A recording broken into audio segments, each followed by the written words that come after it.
Did Netflix actually fix itself when nobody was looking?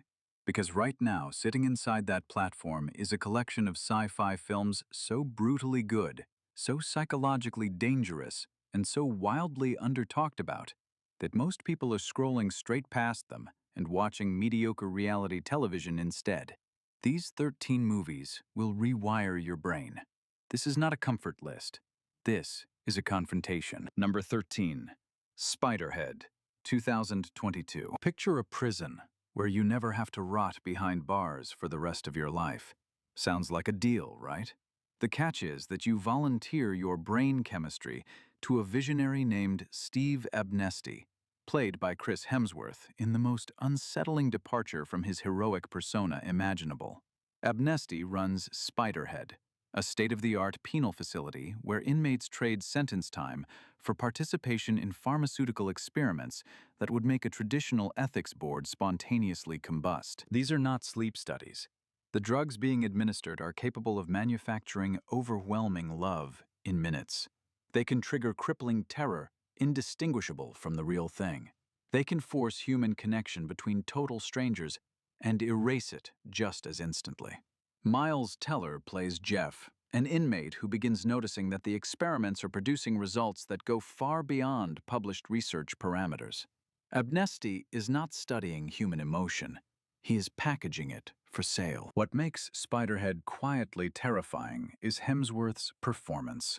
He plays Abnesti as a true believer, a man who has convinced himself that chemical manipulation of human emotion is simply a more honest version of what advertising and social media already do to everyone every day. His logic is airtight. His warmth is genuine. That is precisely what makes him monstrous.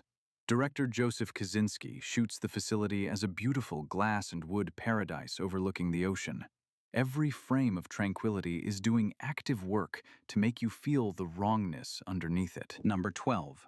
Lucy, 2014. Most sci-fi films ask what humanity might become. This one watches a woman leave humanity behind entirely in real time and dares you to feel something about it.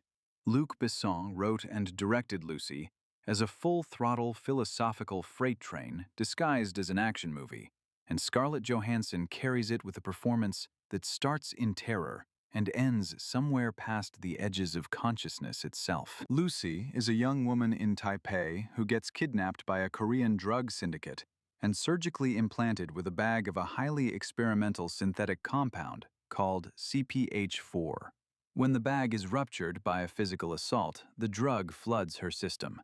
Rather than killing her, it begins systematically unlocking cerebral capacity that human beings have never accessed. At 10%, she processes information faster than any computer. At 40%, physical pain becomes irrelevant. At 100%, the question of what Lucy is no longer has a clean answer. Morgan Freeman plays a neuroscientist who has theorized about this threshold his entire career and gets a phone call from someone on the other side of it. Their exchanges are some of the most quietly charged scenes in the film. A man who built his life studying a door, finally speaking to someone who walked through it. The action sequences are spectacular, but Besson is more interested in the philosophical vertigo of consciousness expanding beyond the container of a human body. By the final act, Lucy is less a character than an event. Genuinely unlike anything you have seen before, and it moves at an absolute sprint. Number 11. Archive, 2020. Grief will make a person do extraordinary things. It will drive them to places that reason would never sanction. And Archive is a film built entirely on that truth. Set in 2038, inside a remote, snow-buried research facility somewhere in Japan, this is a story about a scientist named George Almore, who is working on an officially sanctioned AI project for a powerful corporation. What the corporation does not know, and must not know, is that George's real project is something else entirely. His wife died. Her consciousness was archived before deterioration made it impossible. But archived consciousness does not last forever. It degrades and expires on a contractual timeline. George is building a body sophisticated enough to house her permanently, and he is running out of time. The facility holds his 3 prototype models. J1, a clunky early unit with childlike emotional responses. J2, a more advanced model who has developed something uncomfortably close to genuine feelings for George. And J3, the near-perfect final version that George is desperate to complete. What Gavin Rothery does with this premise is extraordinary. The relationship between George and J2 becomes the emotional spine of the film, a machine experiencing jealousy and abandonment in ways that feel disturbingly recognizable. The film shoots the facility with a glacial stillness that mirrors George's internal state, a man so locked inside his grief that he has made himself unreachable to everything around him. And then the ending arrives and dismantles the entire architecture of what you thought you understood. Not a twist for shock value, a revelation that reframes every single scene that preceded it. Number 10. Brick, 2025. You wake up in your apartment. You look out the window. Overnight, a solid brick wall has completely enclosed your entire building. Every exit sealed, every window blocked, every signal gone. No phone, no internet, no explanation. That is where Brick begins, and it refuses to give you a moment of relief from that premise for its entire runtime. This gripping German thriller follows a married couple already standing at the precipice of divorce who suddenly find themselves trapped in this inexplicable structure alongside their neighbors. The building becomes a pressure cooker. Existing fractures in every relationship crack open under the weight of no water and no answers. People who were strangers develop desperate alliances. People who loved each other discover how quickly shared threat exposes the fault lines underneath. The genius of Brick is in what it does not explain. The wall is not a metaphor that the film ever makes explicit. It does not announce itself as allegory. It simply exists, massive, inescapable, and indifferent, and the film watches what human beings do when confronted with a catastrophe that has no identifiable cause and no clear solution. Sledgehammers come out. Walls and floors are broken through in search of exits or answers. As the hours become days, the survival story gradually transforms into something far more unsettling. A psychological portrait of what happens to identity and moral reasoning when the structures holding civilization together literally disappear. One of the most claustrophobic watches of 2025. Number 9. District 9, 2009. Here is a film that was made 16 years ago and has somehow become more relevant with every year that passes since. Neil Blomkamp shot District 9 in actual informal settlements in Soweto, South Africa, using a handheld camera, a documentary visual grammar, and a premise so pointed it should have been uncomfortable for studio executives to approve. The fact that it got made is almost as remarkable as what it says. 1 million alien refugees have been stranded above Johannesburg for 20 years. Their mothership stalled. They had nowhere to go. They were relocated to a government camp called District 9, effectively a slum where they eat cat food and are called prawns by a human population that has moved from curiosity to contempt without ever stopping at understanding.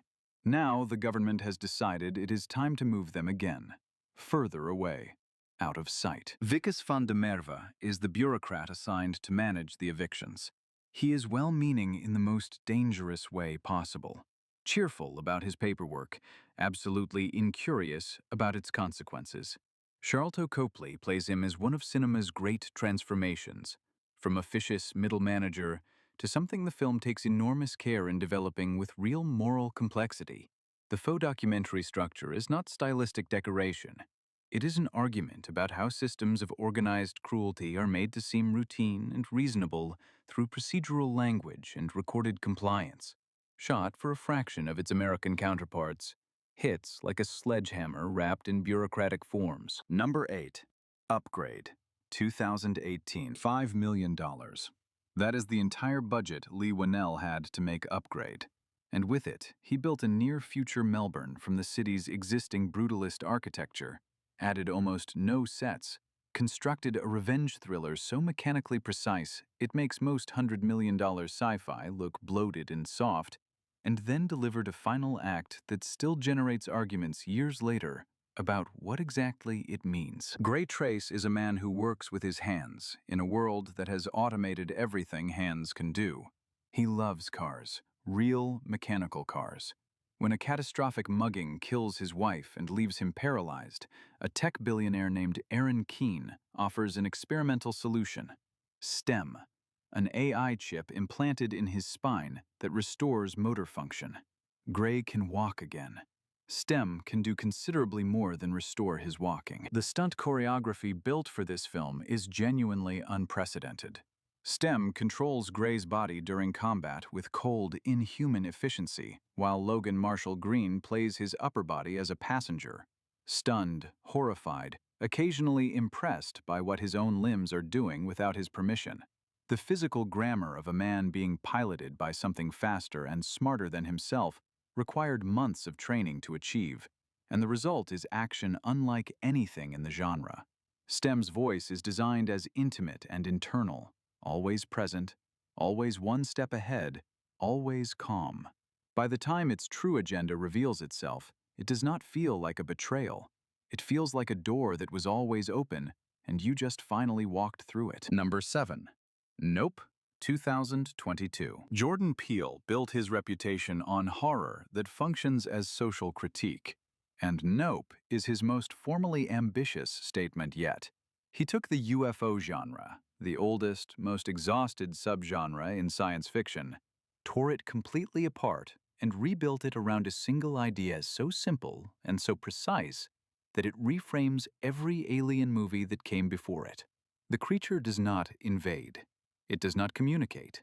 It feeds on attention. O.J. and M. Haywood run a Hollywood horse ranch in a valley their family has worked for generations. Something lives in the cloud above their property. Coins rain from the sky at odd intervals. Animals behave wrong. The cloud does not move with the wind. O.J. figures out the rule first. Look at it and you die. M wants to film it, to capture undeniable proof. Getting that footage requires building a system for looking without looking, for watching without being watched in return. Daniel Kaluuya's performance is almost entirely internal. He does almost nothing on screen in the traditional sense, and it is one of the most compelling physical performances in recent memory.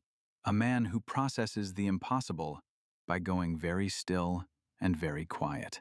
Keke Palmer is his exact opposite, kinetic and verbal and constantly in motion. Their dynamic as siblings is so lived in, it never once feels performed.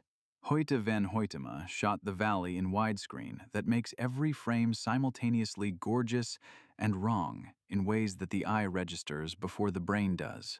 A blockbuster that is also a genuine piece of cinema. Number 6.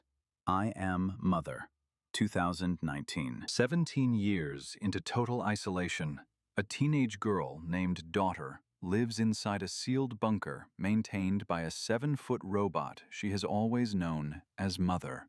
She has never breathed outside air. She has never met another person. Mother raised her on a curriculum designed with one stated purpose: to one day help repopulate and rebuild human civilization after an extinction event Daughter has only read about in the facility's archives. It sounds like love. It is structured exactly like love. Then a woman appears at the sealed exterior door, wounded, asking for help. Daughter has been taught the outside is uninhabitable. Mother says the woman cannot come in.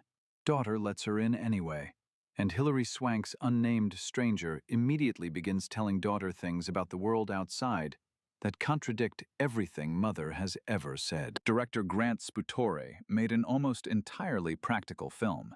The Mother suit was physically worn by a performer, with Rose Byrne providing the voice. And the decision gives Mother a genuine bodily presence in the frame that a digital creation simply cannot replicate. She is always physically there, always in the room.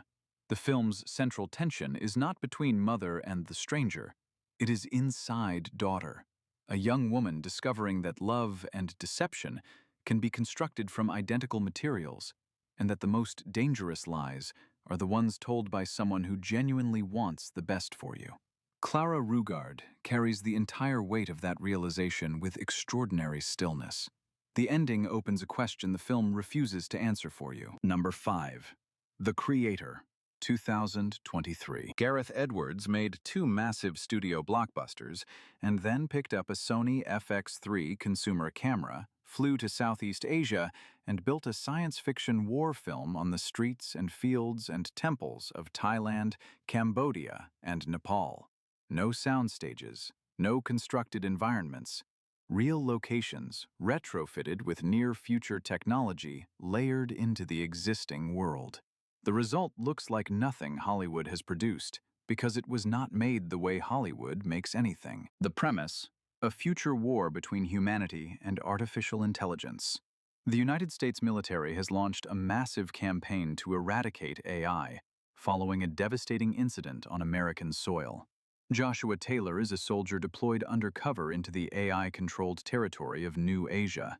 His mission is to locate and destroy a new weapon that AI forces have developed, a device powerful enough to end the war. The weapon is a child, a small, gentle AI girl named Alfie, who has no comprehension of what she represents to either side of the conflict she was born into. John David Washington plays Joshua, with a grief so specific and so understated that it functions as a form of physical weight. He is not performing loss.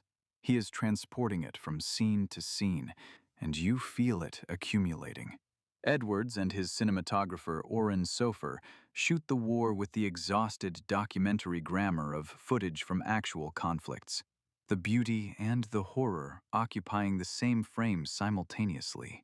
The final act earns every emotional response it demands, and the question it leaves behind after the credits is not about artificial intelligence at all. It is about who we decide counts as a person, and what we will do to avoid answering that question honestly. Number 4.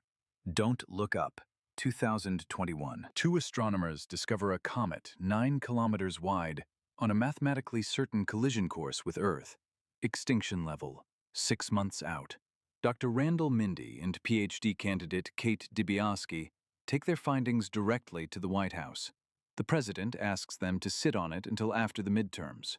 A morning television host tells Kate she needs to be less emotional about the end of all life on the planet. A tech billionaire convinces the government not to destroy the comet because its mineral content could be worth trillions. The comet keeps coming. Adam McKay made this film as satire, and the unsettling thing is that satire requires exaggeration to work. Don't Look Up almost never exaggerates. It takes the actual behavioral patterns of governments, media ecosystems, and technology industries and simply places them in front of a countdown clock. The result is not funny in the way comedy is funny. It is funny in the way watching something inevitable unfold in slow motion is funny, which is to say, it is also nauseating. Leonardo DiCaprio plays Randall as a scientist who learns that being taken seriously in a media landscape requires performing certainty with the cadence of entertainment. Jennifer Lawrence plays Kate as a woman who cannot make herself perform anything and suffers every consequence of that refusal.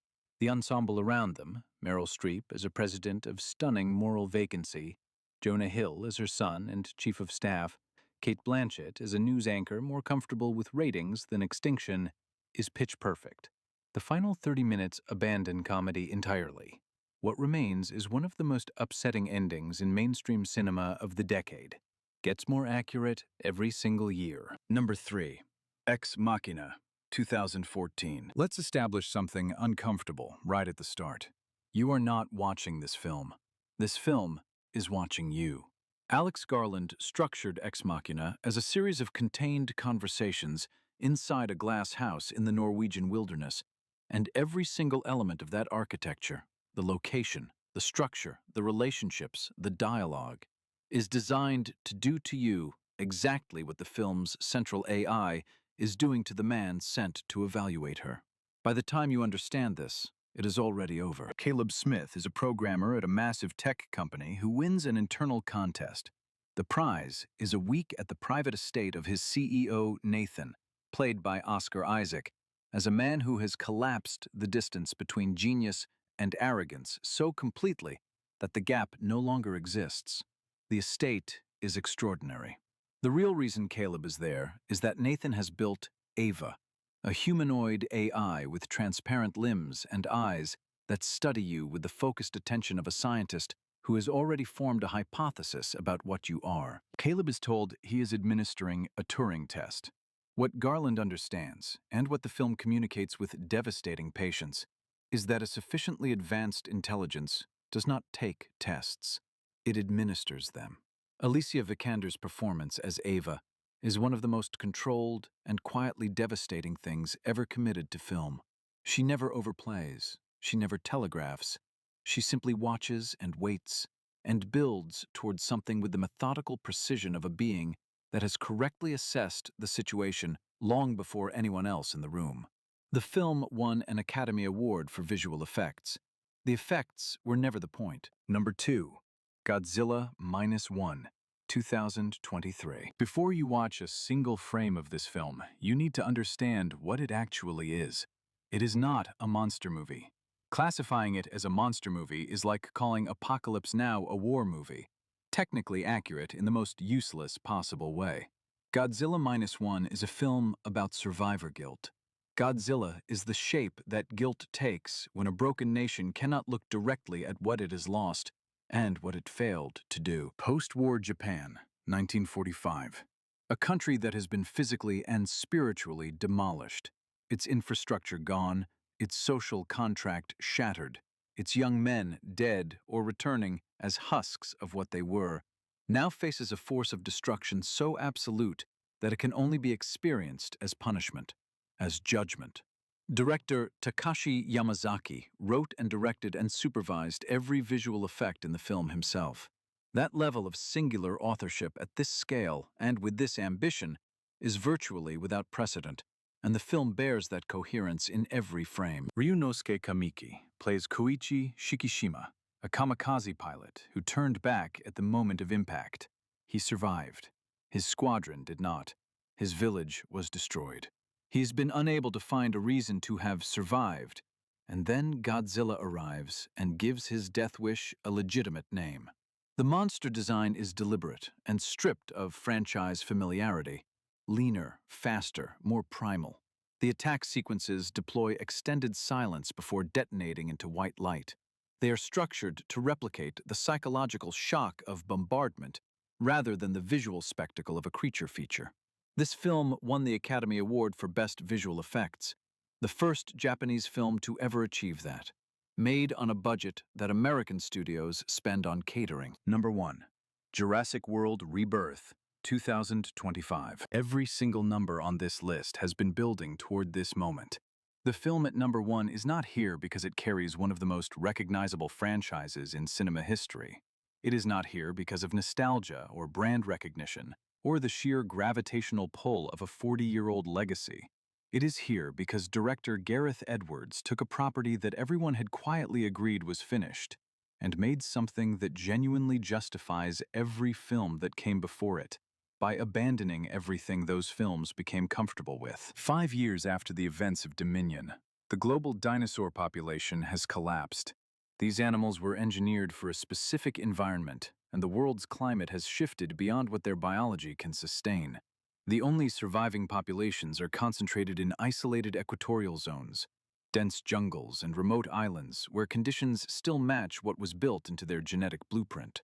Someone needs to go and collect DNA samples from living animals, in the wild, at close range, without being consumed in the process. Scarlett Johansson leads the covert extraction team onto an island that most people in 2025 do not even know still exists, the original Jurassic Park research facility from the beginning of everything.